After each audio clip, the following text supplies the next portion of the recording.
अस्सलाम वालेकुम एवरीवन, कैसे हैं आप सब। हम भी ठीक हैं। आज मैं दाल चावल बना रही हूँ। हर घर में बनने वाली सादा सी डिश है, लेकिन बहुत मज़ेदार और हेल्दी खाना बनता है। कहते हैं वाइट राइस नहीं खाने चाहिए या कम खाना चाहिए, क्योंकि इनमें बहुत ज़्यादा कार्ब्स होते हैं जो कि सेहत के लिए ठीक नहीं होते। लेकिन किसी भी प्रोटीन के साथ ये खाने से बैलेंस हो जाता है। तो इसीलिए सदियों से चावल के साथ दाल या कोई भी बीन्स खाए जाते रहे हैं कि ये बैलेंस फूड हो जाता है। सिर्फ चावल अकेले खाने से या दाल और बीन्स अकेले नहीं खाए जाते, वो हेल्दी नहीं रहते। तो इन दोनों का कॉम्बिनेशन आइडियल है।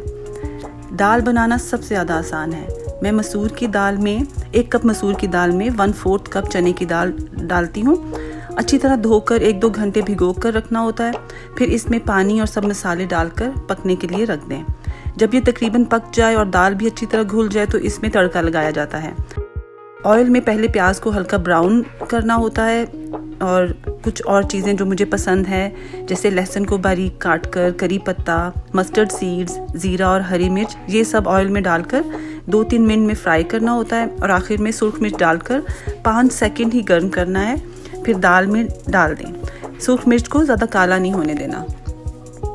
अब दूसरी तरफ चावल बॉईल करते हैं। बहुत सारे पानी में 1-2 उबाल आ जाए तो चावल डाल दें। चावल को धोकर 20 से 25 मिनट तक भिगो कर रखना होता है। अब चावल को कुछ देर उबलने दें। चेक कर लें कि डन हो रहे हैं तो इनको निथार लें या छान लें।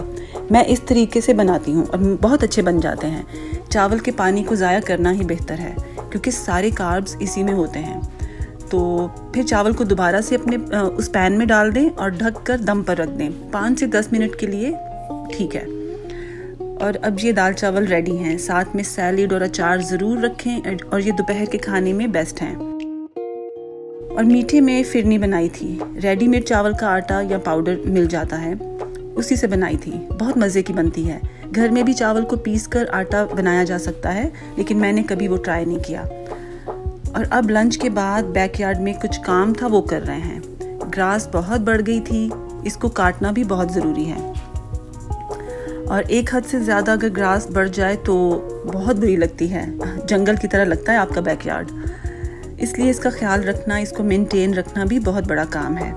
तो ये काम बड़े अच्छे से मेरे हस्बैंड ही करते हैं। इसके लिए वो लॉन मोवर भी यूज़ करते हैं और ग्रास ट्रिमर भी।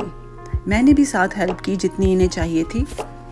खैर, ये काम ख़त्म करने के बाद हमने मुंह हाथ धोया और दिल चाहा कि कड़क चाय पीते हैं। ये चाय में मैंने सिनेमन पाउडर और जिंजर पाउडर डाला है, तो इससे चाय बहुत अच्छी बनती है।